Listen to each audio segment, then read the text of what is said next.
We're playing Power Simulator. Here's Connla. Hello, friend. Whee! Froggy. Frog Oh, Prince. you must clean the frog first. You do know, music avocados right now are just going to be going mental at this video now. Did you say music avocados? So I started streaming the other night and everyone was in the comments like, there's a horse. This is a scary horror game. There's a horse sound. Cursed horse. And I had to be like, oh, sorry, that's from... I was playing Solitaire. I was also enjoying returning to crowdfunder game Star Citizen lately. Oh, yeah? I go outside and I find that after I finally completed the mission, some tosser came along and just blew up my spaceship. Oh, no! So now I'm trapped and I'm sitting there waiting, and his ship shows up and I'm like, yay! Someone picked up my beacon and cost me, but I'm going to get to go home. The person opens up the side of their spaceship and you know what happens?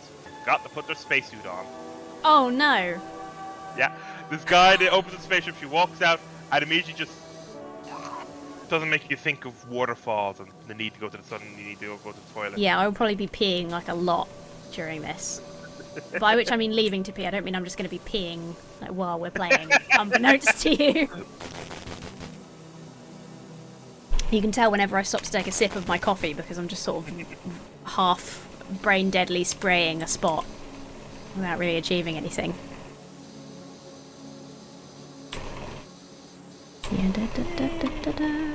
Yeah, I told you this, right? When, speaking of a conversation we were having like 2 years ago, or like 10 minutes, whatever it was, when my mum comes down next, get her and me what's it called? Like an afternoon tea on the bus. Oh yeah, On an afternoon tea bus. Afternoon tea bus sounds like great fun. It's very cute, and people always look like they're having a great time when I see the buses. But I'm so curious about how it works. Like, how do you not spill your tea when you're like going around a roundabout or whatever? So partly it's in the interest of science. I like this game lets you jimmy your way up onto weird places.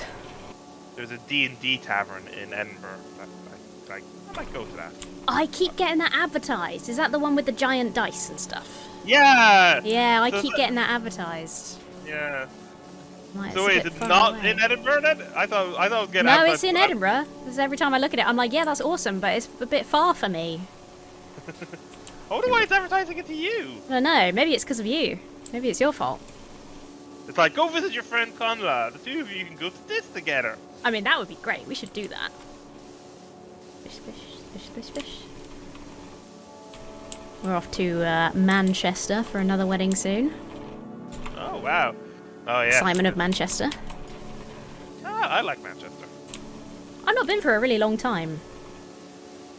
I've only visited when my sister lived there.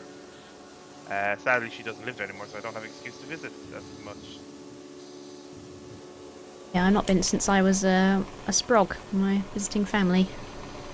But it reminds me a lot of, and I can imagine this might set some people off. Reminds me a bit of Glasgow, Manchester. Oh yeah? Yeah, they both have this kind of more urban built-up centres in terms of kind of like, I guess they've just been done up nicely more recently. Mm-hmm. Yeah. I was going to say they look more American, the city centres. And I'm just wondering, like, how do I offend people super quick? I don't know, I said I don't know what's going on in America in a video, and I got a whole ass comment about how not all America is the same. And what people are doing in Texas isn't the same as what people are doing in some other state. Buddies. People have a lot of pride in their local area, which is a good thing in many ways. But also weird. Actually, that reminds me, because it was a conversation with a friend the other night, and do you know what the British Furry Convention is called? No, is there only one? I would have thought there would be more than one. No, there's one big one. Oh no! Is it a pun? It's called Confuzzled. Confuzzled? Really? Yeah. Oh Yeah. no. Yeah. No, it was just talking with a friend the other night, and we ended up looking up kind of Swedish furry conventions because they were having an argument about there were no furries in Sweden. And I'm like, nope, here's a convention that's held every year. I like people that are so adamant. Yeah, everybody's so adamant, except for one city in Mexico. Oh. At least according to WikiFur, there's no categories for one city in Mexico. Interesting. Everyone else seems to have at least 1 or 2 categories of like, yes, this is a famous furry who lives here. Intriguing. Well, I very recently did a furry game show. Oh yeah, you were saying it. With Tiffin, Ottilie Tiffin, Yeah. who's a very lovely streamer. And Violet was, Darling Violet was there as well. She's popped into a couple of streams recently. She's very nice too. And one of the rounds was you had to guess if the name of a furry convention was real or made up. And the entire conversation was basically like, yeah, furries have a pun problem. Furries have a problem with puns, and it can be cringe. I really like the furry community's hilarious approach to self-IDing as cringe. I think that's very funny. No, because we were reading out the names the other night, and like my friend who's not a furry and can be a bit mean about it. Even like, you know, whatever he thinks about them, he has to give them full respect about their naming convention, how they name themselves. They really do make 110% effort on that, and it's usually very good. We're reading out the names of some prominent Swedish furries, and it's just like, no, actually, I give respect to all those names. Like, in Swedish, they make sense, and, you know, they're generally clever puns or some variation of them. Yeah. And I had to look, and yeah, there were some furries with Irish furry names. I was like, okay, yeah. Nice. Fair. Represent. Yeah. I like them. I think almost everything I've seen of the furry community has been very pleasant. Yeah. I've known personally 3 furries, and a recurring theme is there are a lot of furry pilots. Interesting. Yeah, a lot of people I know who are furries are like amateur pilots. Like, they fly airplanes, and I'm like, I love airplanes way too much to ever disrespect someone who is a furry. I have a friend who I worked with on a stop motion film, and they were a furry, and but they were also like a hot rod car racer and pilot, and I was just kind of like, you're an animator, you're a hot rod car racer, and a pilot. And the thing everybody gets a problem with is the fact you're furry. Sorry, you're too cool on every other aspect. There's no one could diss you for anything else because you're doing all these other awesome things. How does anyone have the time and the energy to develop that many skills? That's crazy. Yeah, I like it. I think it's cute. As we were talking about, you know, if I was a furry, what would it be? It's like, well, duck, probably. And I told them that we, you know, we have plans that will never probably come to fruition of doing Froggy and Big the Cat. And I've got half a Sly Cooper costume as well, and I'm like, would that be like that count as like a furry thing? Does it have to be like a full fur suit to be like a furry thing? I don't know what the rules are. I don't think there are rules. I think it's kind of just generally how you feel. I mean, it's a fandom, really, isn't it? The one thing that became quite clear doing this little like show, this fun show thing, and you know, having people who are like really involved in the community there, was that there is like lore and inside jokes and conventions and like this it's a massive fandom, and it was like, yeah, I know nothing. I know absolutely shit all. Because you kind of think, it's just, you know, people who all have the same interest hang out and chat. But it's like, no, it's a whole huge ass fandom with all this stuff in it. And I'm like, yeah, no. I'm like too old and too stupid for that level of fandom, I think, in anything these days. I can't cope. My brain can't process that much information. I mean, if I'd been born, well, 20 years later than I was born. Pretty sure I'll be in one of these groups of some sort. Probably. Hopefully one of the good ones. And not one of the horrible groups. I'm sure. But yeah, it is definitely an aspect of how society is changing. It's because, like, it's so much easier to find people of equal interests online now. Oh yeah. Without having to be worried about being stuck in some big town in the middle of Ireland or something. Or yeah, exactly. Where if you're not supporting the GAA, you're not part of the community. Mm-hmm. Yeah, it's very different. I mean, yeah, this show was like... I mean, Tiffin is in the UK, but, like, everyone else was split across different countries. All radically different ages, everyone's different genders. It was, like, a really diverse group with this special interest in common. And it was like, that's really nice that we have the technology in place to do this and, like, hang out and, you know, befriend people. That's pretty neat. The kids are alright, that's what I'm going to say. Oh my god, I did, so I've probably said this to you already, but for the sake of the camera, not that there's a camera on, for the sake of the audio list, whatever, I'll say it again. So I did, I worked as an extra for a day. Yeah.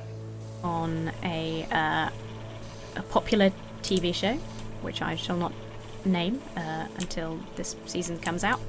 But it was very cool. But I sort of made friends with this young lady who was like super lovely, and we sort of hung out for most of the day. But every now and then she'd say something and I'd feel like a fucking alien, or like 80 years old. Because I just didn't understand. And she was talking about this actor, you know, that was on set with us, and she's like, oh, and have you seen the video where he dropped the thingy? And I'm like, what did he drop? And I'm like, in my head, I'm like trying to process what could this mean? What did somebody dropped some sort of item, and then it like slowly through context I worked out that she was talking about like a dance move. I was like, I got no idea. It's like speaking another language. I'm so old. It's the TikTok language, isn't it? It's the TikTok stuff, yeah. The TikTok youths. I tried TikTok, I couldn't do it. It scared me. I made a TikTok, I posted like one thing, and then a child followed me, and I got scared, and I deleted the app. The children, they scare me! Run! They scare me. I don't want children to really look at my stuff, because I mean, the gaming stuff is different, but like, my other stuff is like, I'm a bit cheeky, and I swear, and I talk about like deep stuff. Like, I feel like, you know, depending on your age, your parents should watch my stuff and verify if it's okay first, you know? But children can just watch whatever they want on the TikToks, and that frightens me. That does make me sound like 800 years old. I appreciate that.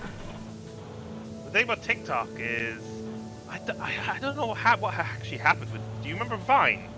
Yeah, of course. Yeah, so TikTok basically is what Vine was, right? More or less, yeah. Yeah. So it's really weird that, like, what the hell happened with Vine that it basically just up and vanished and allowed TikTok to just... I don't know, because the target demographic is definitely much younger on TikTok, like, overall. I know there's adults that use TikTok, but, like, I feel like Vine had a much older sort of fan base. I don't know, maybe that's bullshit, maybe I'm wrong about that. But well, I just remember Vine being really creative. It was super creative. A lot of, you know, modern YouTubers were Viners who started YouTube after Vine went down. If Vine was still going, would you have been a Viner instead of a YouTuber? I love that kind of short form, like, sketch content. I don't think I'm very good at it. I could do it sometimes. See, nowadays, I think I could definitely have a Vine account for, like, Jasper and my puppets. And have, like, you know, little puppet comedy bits. Give Jasper a TikTok Maybe account. Jasper should have a TikTok. Maybe that will help me get over my fear of He's TikTok. young. He's young. That's true. Jasper is more in the sort of TikTok demographic. Well, it's that, and to be fair, I get sent a lot of animal TikToks. A lot of animal lovers are on TikTok as well. There's a lot of, like, communities that have a place there. But also, the thing is, when TikTok... You tell me I should get Spud a TikTok account. You should get Spud... If I make Jasper a TikTok, you gotta make Spud a TikTok. Deal. Although... Deal. You gotta be careful, because on any animal content anywhere, people will be stupid and horrible. Yeah. Like, if you put, like, you know, you, like, put a toad next to a little sign or something, and, like, put a hat on a toad or something, someone somewhere will be like, this is animal cruelty, they are clearly having the worst time of their lives, without having any idea what they're talking about. So, prepare for that. But then, you know what? Never mind. That is making content anywhere. I've just realised. That is just being on the internet. Maybe I don't want to share spuds with it. Like, I mean, so far the Bearded Dragon Reddit community has been absolutely wonderful. Yeah, they've been super helpful, right? I'm stuck. Yeah. Oh no. What? Can I? Okay, I crawl my way out. Oh my god, that was scary. Sorry. Carry on. I didn't mean to interrupt. Yeah, no, they've been super helpful in that whenever I've been worried about Spud and the message on it, they've come back and, you know, someone's given me decent advice. And it's not, that's really good, thankfully, broken out into an argument. But I've also been very careful on what pictures I put up of Spud in terms of, I never put up ones where I've intentionally put her in any sort of awkward position or anything. Because I don't. I mostly leave Spud to herself. And I only pick her up occasionally to cuddle, and when I do, if she's not in the mood, I don't continue. I only do it if she's interested, and I let her crawl back to the thing if she wants to. The only time she's been angry at me is when she does one of her weird days and gets out of her tank, goes and finds the darkest, deepest corner of my room, and goes to sleep there for the whole day. Yeah. And then when it's late at night, and I don't want to leave her out, I want to put her back in her tank. Yeah. She gets angry at me for picking her up. I'm just like, I'm sorry. I'm trying to be... She doesn't do it as much. She did it the first time she hissed at me. Oh. I was like, no, don't hiss at me. Like, I'm trying to nap. What are you doing? Yeah, I mean, sometimes you annoy your pets just because you have to look after them. Like, that's yeah, normal. No, Scotland's too cold for me to leave her out overnight unsupervised. So I had to. So I've been told bearded dragons are surprisingly hardy.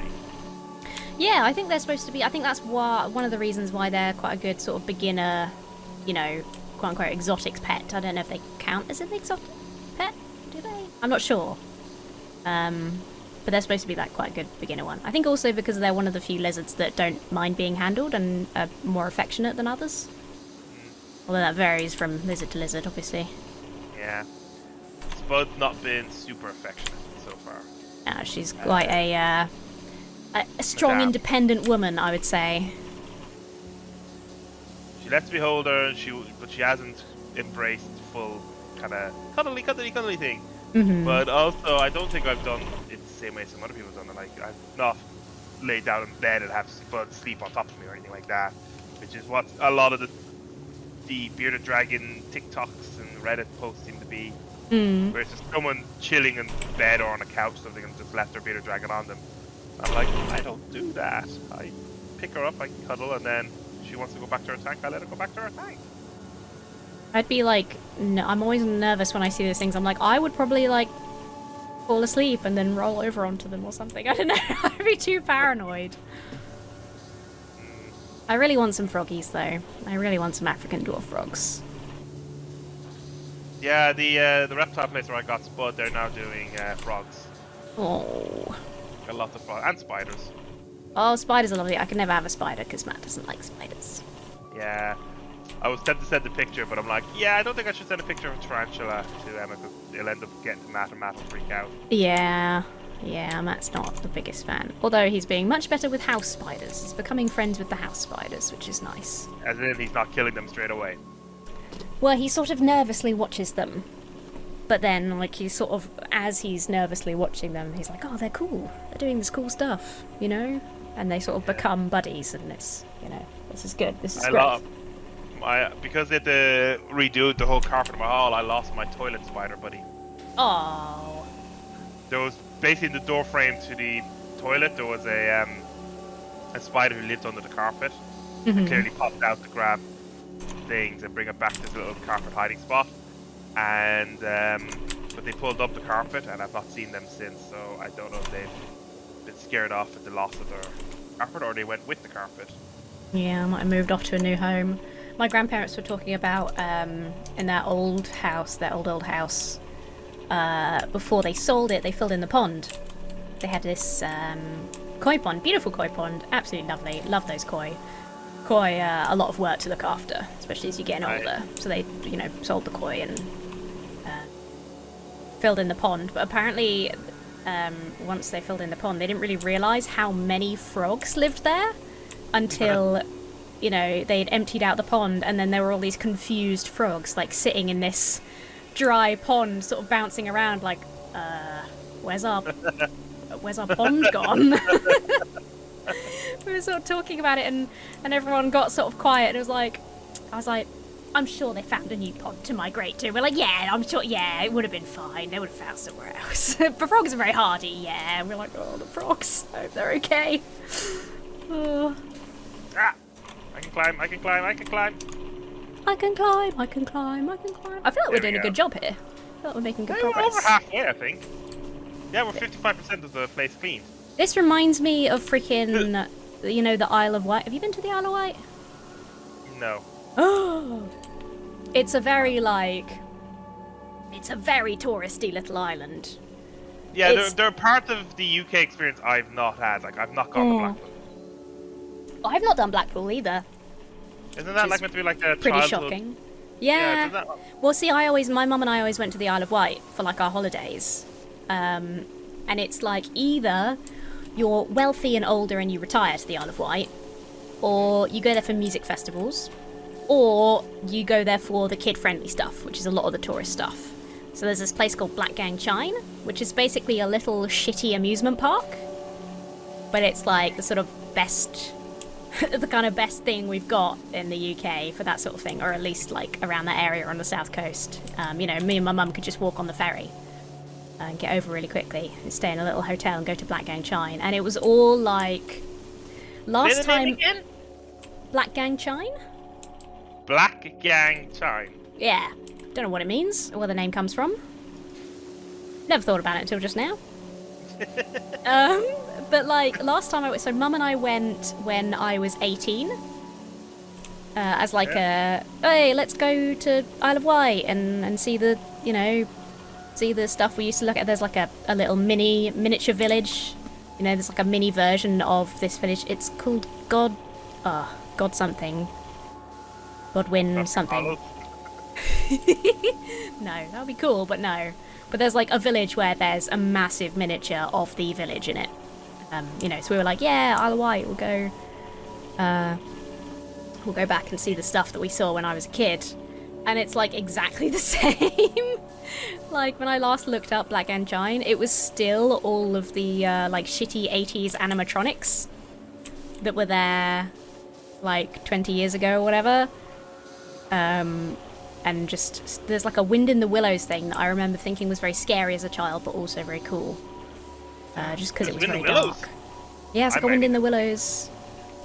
It's just a little dark, a very dark building, and they had a couple of these. A very dark building with displays inside in glass cabinets, and then the displays would be these little animatronics, and they would be cute animals or creepy looking people because animatronics.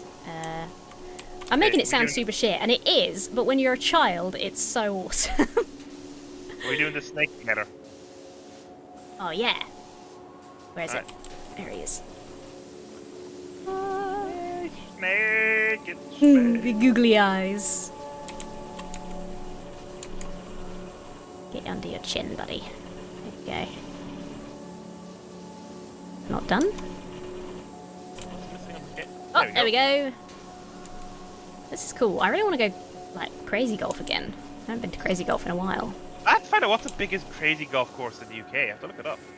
There's a couple of cool ones in London that are there's Junkyard Golf and stuff like that, where it's indoor, because obviously there's no space for anything in London. There's indoor, neon, cool, stuff like that. There's a couple in Bournemouth.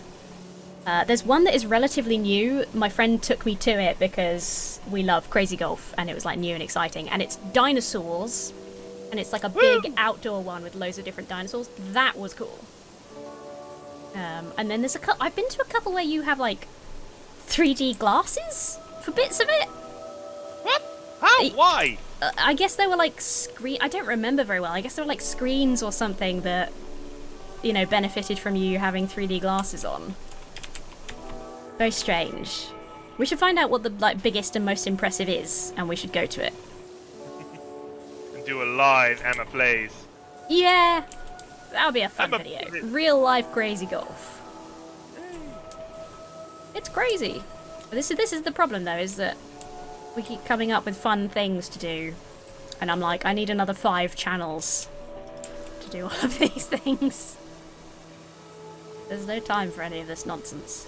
Where would I put a golf video on here? Aren't you in a position now where, because you are a YouTuber, you could actually sign off doing stuff like that as business expense. You can actually go like, I went to the UK's largest golf course and I can ride it as a tax.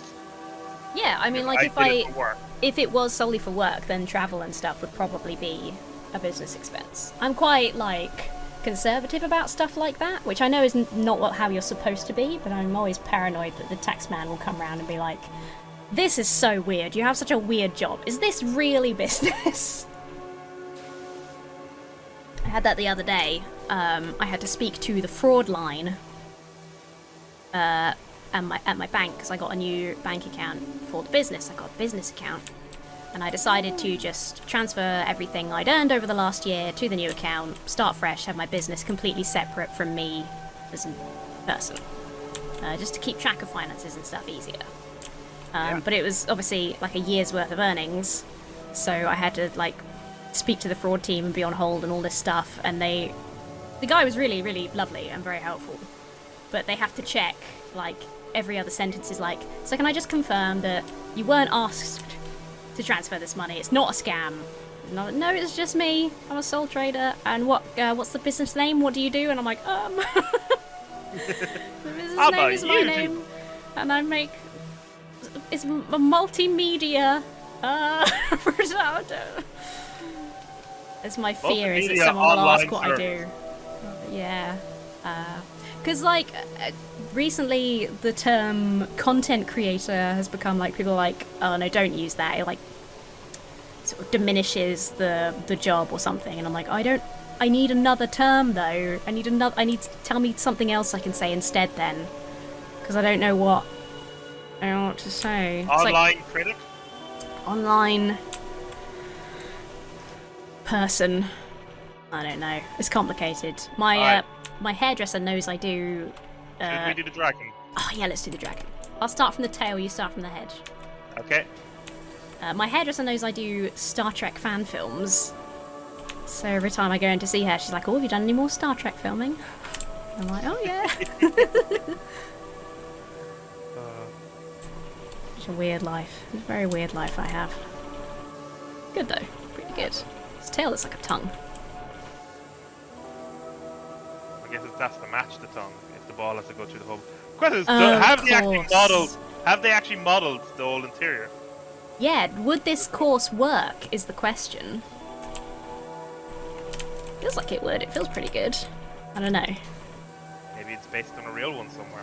Maybe. Oh, if we could find this golf course, that'd be great. And ask, can we clean it? Can we clean it for a YouTube video, please? We're gonna have to make it a lot dirtier before we start, though. It's not quite dirty enough to make an impact. Yeah, so I'll wait for the real life power wash simulator videos. Oh, that looks... Actually, okay, I'm staring in the dragon's bumhole. It doesn't look like an actual hole. It looks like just an indentation that doesn't go anywhere. That might have rumbled it.